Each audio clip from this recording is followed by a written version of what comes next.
Hi friends, आज हम लोग हाइट एंड डिस्टेंस का एक्सरसाइज का काम करेंगे और साथ ही साथ एक्सरसाइज करने से पहले एक दो एग्जांपल ले लेते हैं। उसके बाद 9.1 का जो एनसीईआरटी का चैप्टर है उसको स्टार्ट करेंगे। देखिए, सबसे पहला आज आप लोग के सामने में एग्जांपल लेकर आए हैं। पहले बेसिक समझ लिया जाए, उसके बाद जो है एक्सरसाइज का हिसाब करेंगे।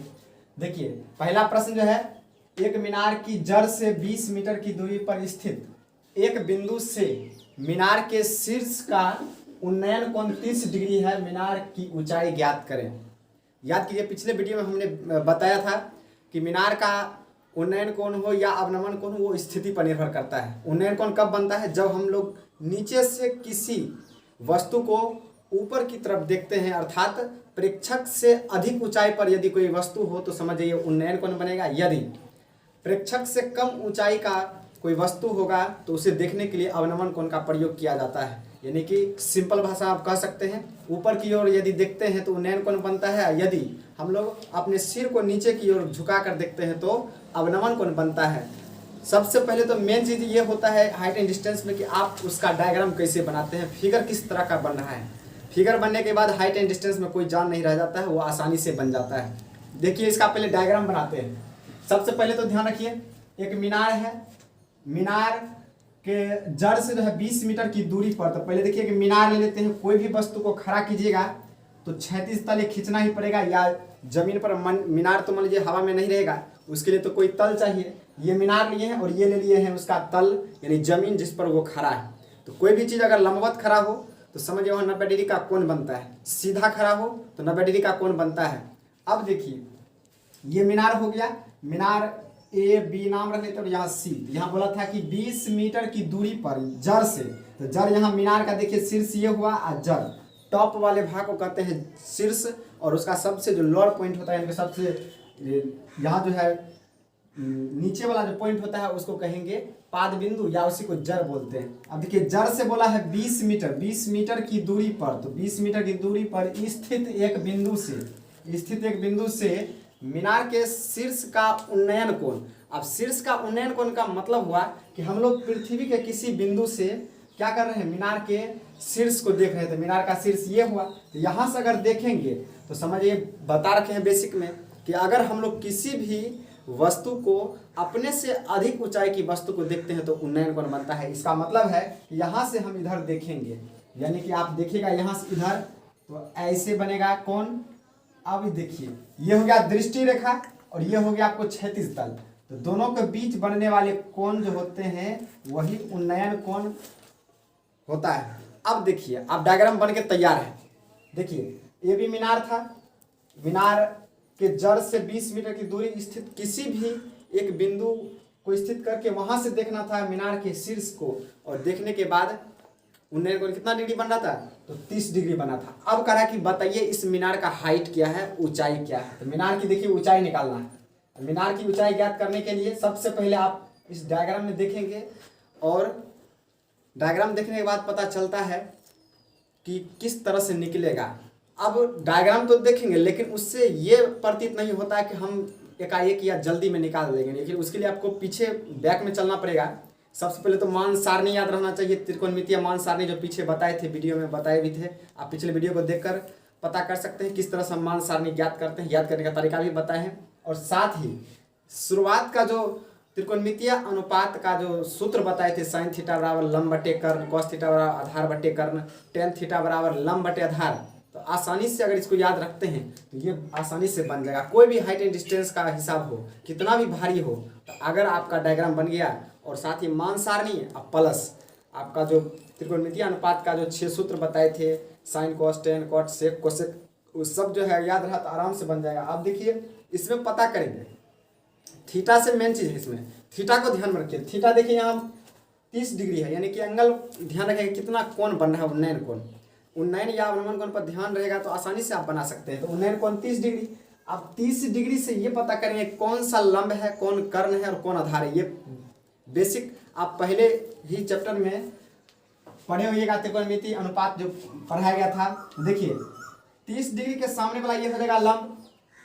सबसे बड़ी भुजा तो कर्ण होता ही है, कर्ण स्थिर रहता है यानी कांस्टेंट रहता है। बाकी लंब और आधार जो होता है स्थिति के अनुसार बदलते रहता है। स्थिति के अनुसार का मतलब हुआ कि कभी लंब जो है आधार ही बन जाता है, कभी आधार लंब भी बन जाता है। तो वो कौन पर निर्भर करता है? तो कौन देखिए 30 डिग्री है। आप इस कोण के अनुसार देखिए, कर्ण तो पता नहीं है, ना ही लंब पता है, लेकिन इस थीटा के अनुसार देखिए तो यह आधार पता है। और आपको ज्ञात क्या करना है?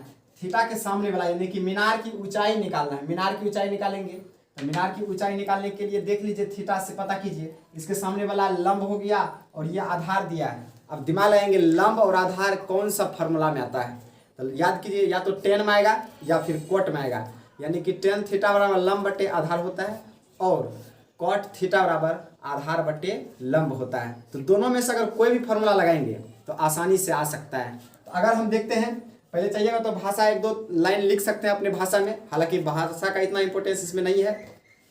भाषा एक बार हम बताते हैं संक्षेप में कैसे लिखेगा। पहले लिखना है डायग्राम को, जैसे बना है डायग्राम और जैसे नाम रखे हैं उसके अनुसार रखेंगे भाषा को। लिख देंगे माना कि ए बी एक मीनार है जिसके शीर्ष का उन्नयन कोण एंगल ACB इक्वल 30 डिग्री और BC इक्वल 20 मीटर है। अब देखिए इसको जो है हल कीजिएगा, तो हल करने के क्रम में देखिएगा समकोण त्रिभुज ABC में अब देखिए क्या बताए थे, कौन सा सूत्र का प्रयोग कीजिएगा, तो टेन।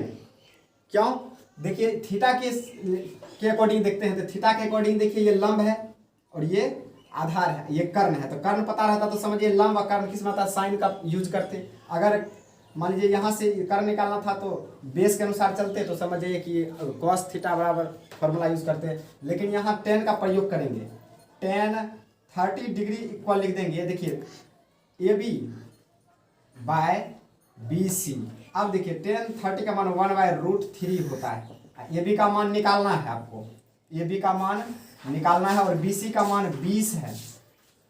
अब क्रॉस गुना कीजिएगा तो √3 AB इक्वल हो जाएगा 20। देख लीजिए 10 30 का मान याद रखिएगा 1/√3 होता है और 10 ये क्यों लिखे हैं, ये सूत्र के अनुसार टेन थीटा बराबर एक सूत्र भी होता है लंब बटे आधार। तो थीटा के सामने वाला लंब, ये आधार, लंब बटे आधार, तो लंब का मान निकालना ही है, ये आपको ज्ञात करना था, यानी कि ये भी आपको निकालना था ऊंचाई। अब देखिए इसको क्या करेंगे, क्रॉस मल्टीप्लिकेशन किए, इसको इससे गुना किए हैं, इसको इससे गुना किए हैं। अब आपको चाहिए AB इक्वल 20/√3। अब इसको चाहिएगा तो रेशनलाइज भी कर सकते हैं, यानी कि परमेयकरण। AB इक्वल 20/√3 इंटू √3/√3 अब 20√3/3। ये देखिए यही मीटर आंसर हो गया। अगर इसको अगर और भी आगे बढ़ाना चाहे तो बढ़ सकता है। √3 का मान 1.732 रख करके फिर मल्टीप्लाई कर देंगे और फिर 3 से डिवाइड कर देंगे, तो वो आपको परफेक्ट आंसर आ जाएगा। याद रखिएगा ये जो है जब भी हर में अपरमेय संख्या आता है, इरेशनल नंबर आता है, तो उसको रेशनल नंबर में तब्दील किया जाता है। इसके लिए 9th में आपने रेशनलाइज का नियम पढ़ा है कि किस तरह से रेशनलाइज किया जाता है। अगर अपरमेय में है सिंगल टर्म वाला, उसी संख्या से अंश और हर में मल्टीप्लाई करके रेशनलाइज किया जाता है। अगर 2 टर्म में है तो साइन का चेंजिंग किया जाता है, या फिर 3 टर्म है तो भी उसमें साइन का चेंज किया जाएगा। अब हम देखते हैं नेक्स्ट कि किस तरह से अब अगर लंब आधार या फिर लंब कर्ण आधार कर्ण दिया रहेगा और उन्नयन कोण निकालने के लिए कहेगा, कभी कभी उन्नयन कोण भी निकालने के लिए कहेगा और अवनमन कोण भी कहेगा निकालने के लिए। ये आपने देखा डायग्राम। अभी हम लोग फिलहाल बेसिक देख रहे हैं, बेसिक देखने के बाद फिर हम एक्सरसाइज का काम करेंगे। अगर ये अच्छी तरह से समझ जाएंगे तो आप अपना से भी हिसाब बना सकते हैं। कि ये एग्जाम्पल में अगला जो लिए हैं इसमें आपको उन्नयन कोण निकालने के लिए सिखा रहे हैं। देखिए उन्नयन कोण कैसे निकालिएगा। प्रश्न को समझिए पहले। टेलीफोन के एक खंभे की ऊंचाई एवं छाया, उसके छाया जो रहेगा, आपको टेलीफोन को खड़ा कीजिएगा लंबा तो उसका छाया बनेगा, का अनुपात √3:1 है, तो उस समय सूर्य का उन्नयन कोण ज्ञात करने के लिए करा। अब देखिए एक पहले तो खंभा खड़ा कर लीजिए, डायग्राम बनाना है, और साथ ही साथ खंभा खड़ा करने के बाद जो है उसका छाया कहाँ बनेगा, जमीन पर। ये समझ जाना है, ये छाया है इसका ABC। यहाँ समकोण का चिन्ह दर्शा देना है। समकोण त्रिभुज बन रहा है, कोई भी चीज को अगर खड़ा कीजिएगा सीधा, खंभा तो सीधा रहता है खड़ा, तो उस पर लंबवत समझना है, यानी कि 90 डिग्री कोण बना खड़ा है। और याद रखिए कोई भी चीज का छाया अगर बनेगा लंबा चीज का, ये छाया है, इसका छाया जो है जमीन पर बनेगा। ये हो गया खंभा और इसका छाया हो जाएगा BC। अब देखिए यहाँ दे दिया है खंभे की ऊंचाई एवं छाया का अनुपात, तो ऊंचाई हो जाएगा √3 और छाया हो जाएगा 1। तब पूछता है प्रश्न में कि सूर्य का उन्नयन कोण क्या होगा।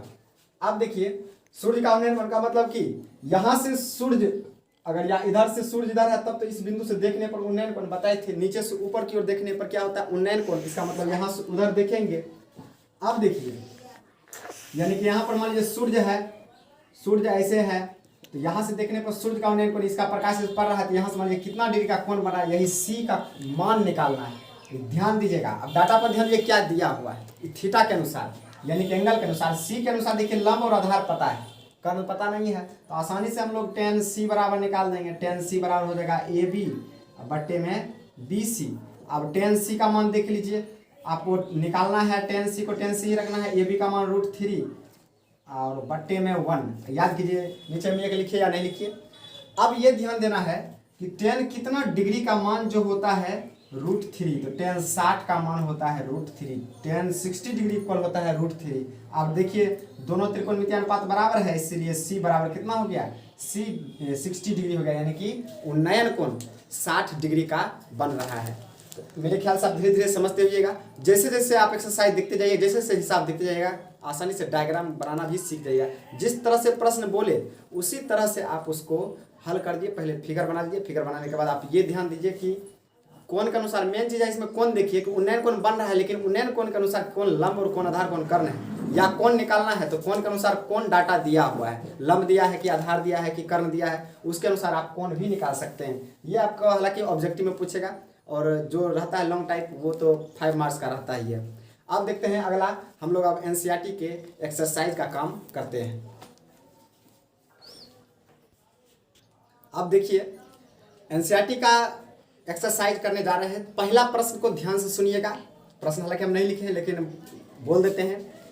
करा कि 20 मीटर लंबी डोर पर एक सर्कस खिलाड़ी चढ़ रहा है और डोर को इस प्रकार बांधा गया है कि एक सिरा आपको जमीन पर स्थित खंभे में बंधा हुआ और दूसरा सिरा आपको जमीन के किसी बिंदु पर बंधा हुआ है। तो 20 मीटर लंबी डोर है और उस डोर पर सर्कस का खिलाड़ी चढ़ रहा है। याद रखिएगा लंबी डोर हो या फिर सीढ़ी हो, इस टाइप का अगर क्वेश्चन मारा है तो समझिए वो कर्ण होगा। क्यों, देखिएगा ध्यान से, पतंग में अगर धागा लगाइएगा तो पतंग उधर रहता है और धागा अपने हाथ में रहता है तो तिरछा रहता है। सीढ़ी लगाइए मकान पर या दीवार पर तो वो तिरछा रहता है। सर्कस के खेल में धागा अगर देखिए सीधा है तो वो तो क्षैतिज तल हो जाएगा, वहाँ पर तो कोई कोण ही नहीं बनेगा।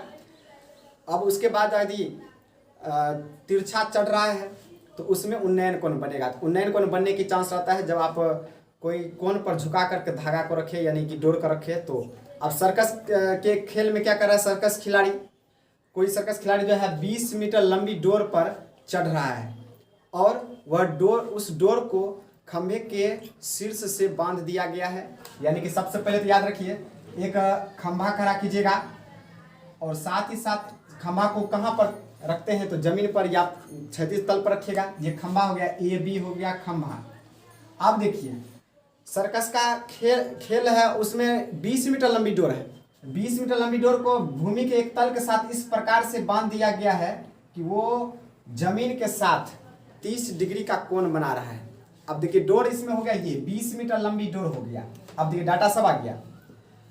प्रश्न को ध्यान समझिएगा, किसी खंभे से कौन सर्कस का खेल में जो डोर का उपयोग किया गया उसको उसके शीर्ष से बांध दिया गया है। यानी कि 20 मीटर लंबी डोर को एक खंभे के शीर्ष से बांध दिया गया और उसको किसी बिंदु जो जमीन पर स्थित है उससे इस प्रकार बांधा गया कि जमीन के साथ 30 डिग्री का कोण बना रहा है।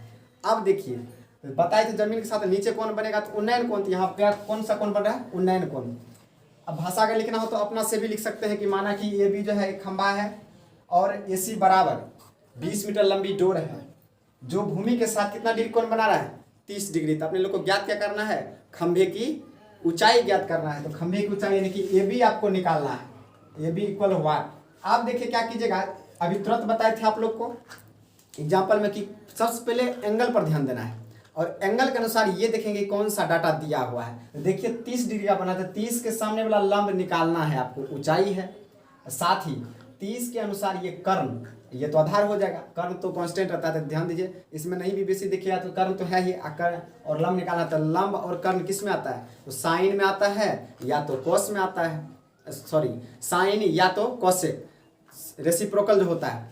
अब इसमें क्या कीजिएगा, साइन 30 डिग्री सबसे पहले लीजिएगा in triangle A B C, sine 30 degree equal हो जाएगा A B by A C, यानी कि परपेंडिकुलर बाय हाइपोटेनियस। अब हाइपोटेनियस देखिए ये इसके जस्ट सामने वाला परपेंडिकुलर है, ये हाइपोटेनियस हो गया।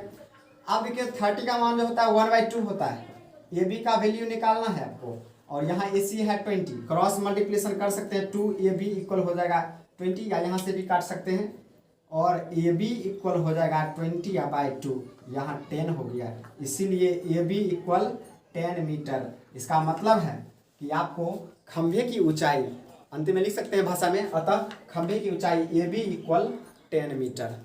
ये देख लिया आप, ये तो बिल्कुल इजी प्रश्न था, पिछले हिसाब की तरह ही था, पीछे जो बताए थे उसी टाइप में था, ये समझिए आपको बहुत ही आसान है। अब हम दूसरा क्वेश्चन देखते हैं। अब हम देखेंगे क्वेश्चन नंबर 2 एनसीईआरटी का, एक्सरसाइज नंबर है 9.1। अब 2 नंबर का क्वेश्चन थोड़ा बड़ा है, समझ लीजिए पहले उसको संक्षेप में। इसमें बोला गया कि आंधी आने से एक पेड़ टूट जाता है और टूटा हुआ भाग जमीन पर जो है आकर के गिर जाता है। टूटा हुआ भाग पूरा उखड़ा नहीं है पेड़, ध्यान से प्रश्न को समझिएगा। आंधी आने से एक पेड़ टूट जाता है, न कि वो उखड़ जाता है पूरी तरह से, यानी कि टूटेगा या तो आधा परस टूटेगा या कुछ भाग बचा हुआ रहेगा तब जाकर टूटेगा।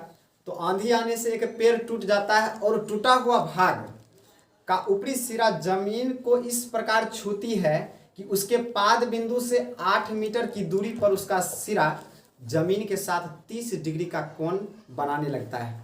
एक बार और प्रश्न समझ लीजिए। प्रश्न बोल रहा है कि आंधी आने से एक पेड़ टूट जाता है और टूटा हुआ भाग जमीन पर इस प्रकार गिरता है कि उस टूटा हुआ भाग का जो सिरा है, यानी कि पेड़ का ऊपर सिरा ही होगा जो ऊपर से गिरेगा, सिरा है, उस पेड़ के पाद बिंदु से या निचले सिरा से 8 मीटर की दूरी पर कोण जो है जमीन के साथ 30 डिग्री का कोण बनाता है। तब कहता है कि बताइए उस पेड़ का जो कुल ऊंचाई प्रारंभ में कितना था। कुल ऊंचाई निकालना है, तो पहले देखिए पेड़ खड़ा करते हैं, ध्यान से देखिएगा प्रश्न को। ये देखिए जैसे ये पेड़ है और यहाँ जो है ये तो मान लीजिए भूमि है, ये भूमि रहा। अब प्रश्न को जरा ध्यान से समझिए। बोला आंधी आने से एक पेड़ टूट जाता है, पेड़ हो गया ए बी और यहाँ लंबत खड़ा था पहले। उसके बाद देखिए आंधी आया, आंधी आने पर हो सकता है उखड़ेगा तब तो ये पूरा गिर जाएगा, लेकिन यहाँ बोला गया है कि आंधी आने से एक पेड़ टूट जाता है, यानी मान लीजिए यहाँ से टूट गया, अपना देख लीजिए, मान लेना है कहीं से, यहाँ से कहीं से भी ले सकते हैं। यहाँ आने आंधी आया, यहाँ से जो ये टूट करके ऐसे गिरा है और गिरने के बाद यहाँ से ऐसे आपको जमीन के साथ इसको छूने लगा है और यहाँ सी बिंदु दे दिए हैं। और पर बोला कि जमीन ये पेड़ के पाद बिंदु से 8 मीटर की दूरी पर क्या होता है, वो सिरा के ये जमीन के साथ जो है 30 डिग्री का कोण बनाता है। ये 30 डिग्री का कोण बनाएगा, जमीन है ये, और यहाँ जो है देख लीजिए इसे टूटा हुआ भाग। तो ध्यान रखिएगा, पहले प्रश्न को समझ लीजिए, एक बात इसमें समझ लीजिए।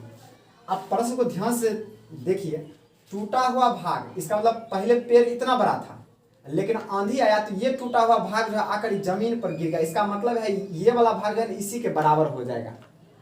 इस पर मेन फोकस ध्यान रखिएगा। ये टूटा हुआ भाग यही ना होगा, क्योंकि आंधी आया इधर से टूटा तो टूटा हुआ तो यही भाग ही नीचे गिरा है और ये भाग जो है बचा हुआ है, ये भाग बचा हुआ, शेष बचा हुआ भाग है और ये दोनों बराबर हो जाएगा। क्यों, यही टूटा हुआ भाग जो है यहाँ गिरा है, इसका मतलब इसको ऐसे खड़ा कर डीसी के बराबर हो जाना चाहिए। यानी कि डीसी का मान यदि निकालेंगे तो समझ जाना है कि एडी के बराबर होगा। क्यों, टूटा हुआ भाग यानी कि यही भाग टूट कर नीचे गिरा है और बचा हुआ पेड़ मात्र इतना सा है जो जिससे थोड़ा सा लगा है, उसका सिरा ऊपर वाला सिरा यहाँ आ गया। अब देखिए पेड़ की ऊंचाई निकालना है, तो पेड़ की ऊंचाई निकालने के लिए क्या करेंगे, सबसे पहले देख लिए बीडी तो पता होना चाहिए और साथ ही एडी पता होना चाहिए। बीडी के लिए तो ट्रायंगल बन रहा है लेकिन एडी के लिए ट्रायंगल नहीं बन रहा है। अब वहां तो दिमाग चकरा जाएगा, लेकिन आपको ये ध्यान रखना है कि एडी नहीं हुआ, एडी में ट्रायंगल नहीं बन रहा है तो क्या हुआ, लेकिन एडी का ही तो रूप है डीसी, क्योंकि यही तो टूट कर नीचे गिरा है। तो इतना दूर ही टूट कर नीचे गिरा है। अगर हम लोग डीसी किसी तरह से निकाल लेते हैं तो समझिए एडी भी ज्ञात हो गया। तब क्या करेंगे, अंतिम में बीडी और एडी को जोड़ देंगे, पेड़ की कुल हाइट निकल जाएगा। प्रश्न को ठीक से समझ गए। अब देखिए सॉल्यूशन कैसे कीजिएगा। पहले भाषा में लिख दीजिएगा, माना कि ए बी जो है पेड़ की कुल ऊंचाई है जिसका टूटा हुआ भाग एडी बराबर डीसी, एडी बराबर में डीसी है, जो जमीन के साथ इस प्रकार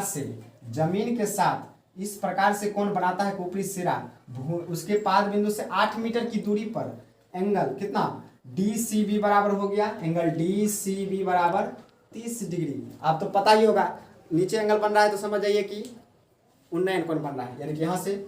अब देखिए 8 मीटर BC दे दिया है, BC बराबर 8 मीटर। ज्ञात क्या करना है अपने लोग को, AB यानी AB निकालना है अपने लोग को, AB निकालना है। तो सबसे पहले देखिए, पहले तो इसको निकाल लेते हैं, ये तो आसानी से निकल जाएगा। देख लीजिए बताए थे आपको, ऐसे चल सकते हैं, किसी इसको भी पहले निकाल सकते हैं, इसको, इस दोनों का जरूरत है। क्यों, ये निकालेंगे तो इसका मान पता चल जाएगा, और ये BD निकालेंगे तो BD तो ये बच जाएगा, शेष वाला जो भाग बचा हुआ बिना टूटा हुआ वाला भाग। अब देखिए पहले इसी को निकाल लेते हैं। समकोण त्रिभुज DBC में देखिए 30 डिग्री। क्यों 10 से चलेंगे, ध्यान दीजिए, थीटा के सामने वाला पता करना है, लंब पता करना है, आधार पता है, कर्म ये रहा। 10 30 बराबर हो जाएगा आपको BD बटे BC। 10 30 का मान तो पता ही है 1/√3, और इसका मान BD का निकालना है, अब बटे में हो गया 8 और √3 या गुने BD इक्वल 8, क्रॉस मल्टीप्लिकेशन किए और BD भी इक्वल हो जाएगा 8/√3 मीटर। ये आपको BD का मान निकल गया। अगेन हम लोग देख लीजिए, पुनः इसी प्रकार से चलेंगे, इसी त्रिभुज में, इसी में चलेंगे। देखिए अब ये पता है, वैसे तो आप दो स्थिति से चल सकते हैं, क्योंकि अब ये भी पता हो गया, तो थीटा का सामने वाला लंब भी पता हो गया, कर निकालना है तो साइन भी लगा सकते हैं। अन्यथा इसी से अगर चलते हैं, आधार मालूम है, कर निकालना है तो किस में, तो कॉस थीटा याद कीजिए, कॉस थीटा बराबर सूत्र होता है कि आधार बटे कर्ण।